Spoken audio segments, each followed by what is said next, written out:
Hi friends, good morning. எப்படி இருக்கீங்க எல்லோரும்? நான் வந்து இப்போ ஒரு குழம்பு வைக்க போகிறேன்.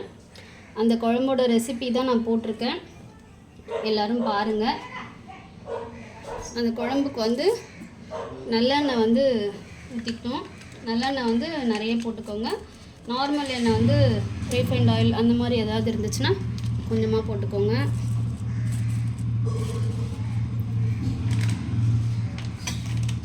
இதுக்கு வந்து எவ்வளோக்கு எவ்வளோ நல்லெண்ணெய் போடுறீங்களோ டேஸ்ட்டாக இருக்கும்.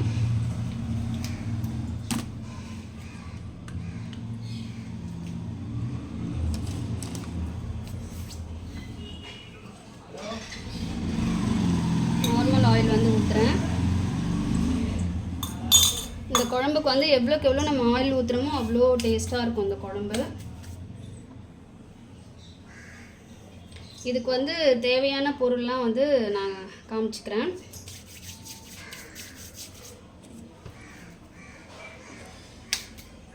இங்கே பாருங்கள், இதுக்கு தேவையான பொருள் வந்து கருவேப்பிலை, அதுக்கப்புறம் வெங்காயம், அதுக்கப்புறம் பூண்டு, அப்புறம் தக்காளி. வெங்காயம் கட் பண்ணி வச்சுருக்கேன், தக்காளி கட் பண்ணணும்.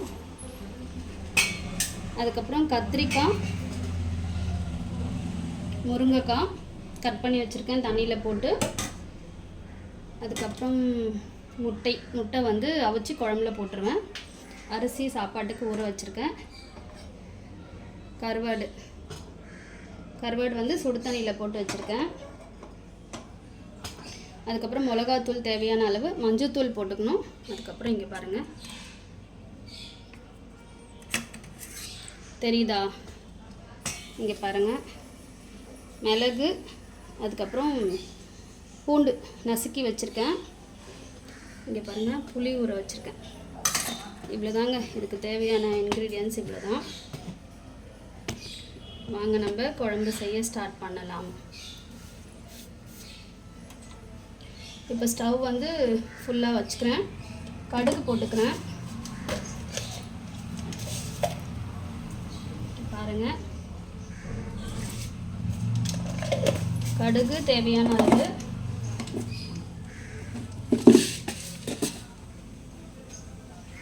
கடுகு வந்து பொரியட்டும்.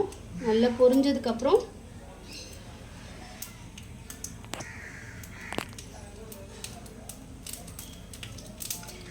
நான் பேசுகிறது கேட்குதா உங்களுக்கு? கடுகு பொரிஞ்சிடுச்சு. அதுக்கப்புறம் கருவேப்பிலை போட்டுக்கிறேன். அப்புறம் பூண்டு. கடுகு போட்டதுக்கப்புறம் கருவேப்பிலை, பூண்டு போட்டிருக்கேன். அது நல்லா வதங்கட்டும். அதுக்கப்புறம் வந்து வெந்தயம் பாருங்கள்.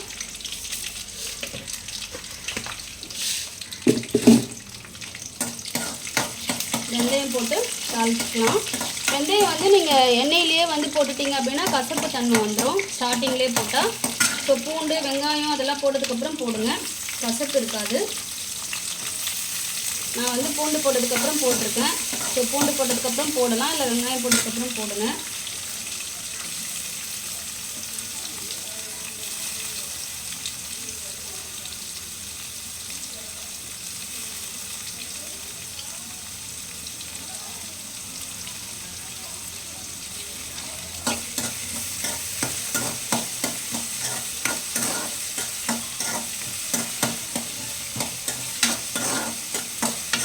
இந்த குழம்பு வந்து உண்மையாகவே ரொம்ப டேஸ்ட் அதிகமாக இருக்கும். கொஞ்சம் அந்த வெங்காயத்தெல்லாம் நம்ம ஒதுக்கி வச்சிடலாம். ஒதுக்கி வச்சுட்டு மிளகு, இங்கே பாருங்கள், மிளகு, பூண்டு போட்டுக்கலாம்.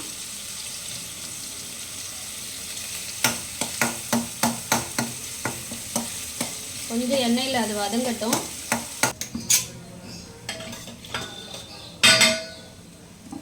இதுக்கு மேலே க்ளோஸ் அப்ல என்னால் கொண்டு வர முடியல, சாரி.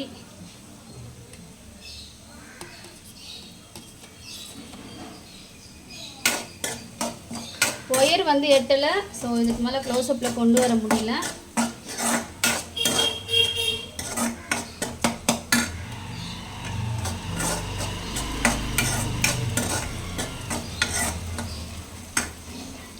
நான் வந்து முடிஞ்ச அளவுக்கு வந்து பாதி கட் பண்ணி வச்சுட்டு மீதியெல்லாம் அப்படியே கட் பண்ணி குழம்புல போட்டுருவேன். சமைக்கும் போது அப்படியே கட் பண்ணி போட்டுருவேன். ரொம்ப நேரம் வந்து கட் பண்ணி வைக்க மாட்டேன்.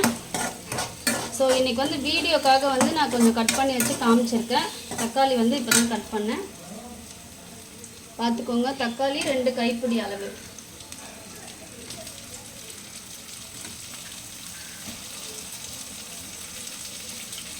தக்காளி வந்து 2 கைப்பிடி அளவு போட்டிருக்கேன்.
பாருங்கள், மிளகாத்தூள் போட்டு நல்லா வதக்கிட்டு இருக்கேன்.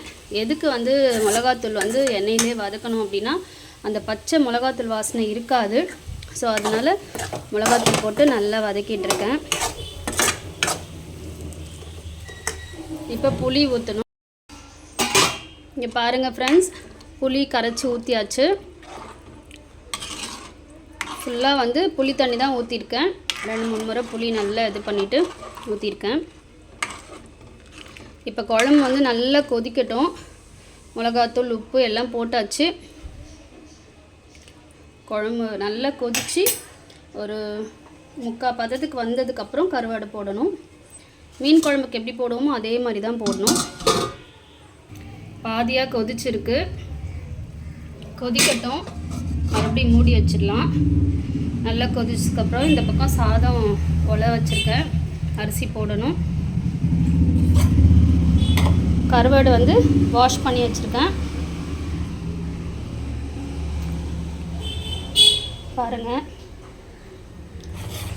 குழம்பு வந்து கொஞ்சம் நல்லா கட்டி பதத்துக்கு வர்றதுக்கு முன்னாடி வரைக்கும் கொதிக்கட்டும். அதுக்கப்புறம் கருவாடு போட்டுக்கலாம். இங்கே பாருங்கள் ஃப்ரெண்ட்ஸ், மணக்க கருவாட்டு குழம்பு ரெடி ஆகிடுச்சு. நான் வந்து கருவாடு கம்மியாக தான் போட்டிருக்கேன். ஏன்னா வந்து குழம்புல போடுற கருவாடு எங்களுக்கு பிடிக்காது.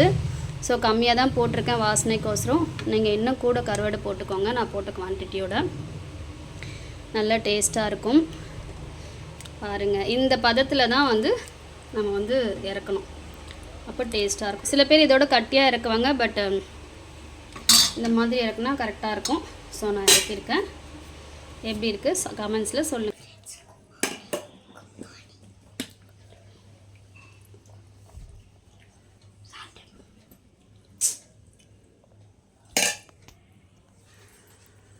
பாருங்கள், ரைஸு கருவாட்டு குழம்பு.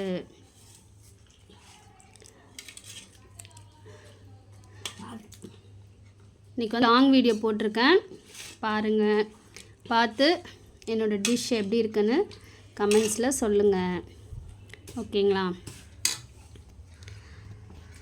தேங்க்யூ.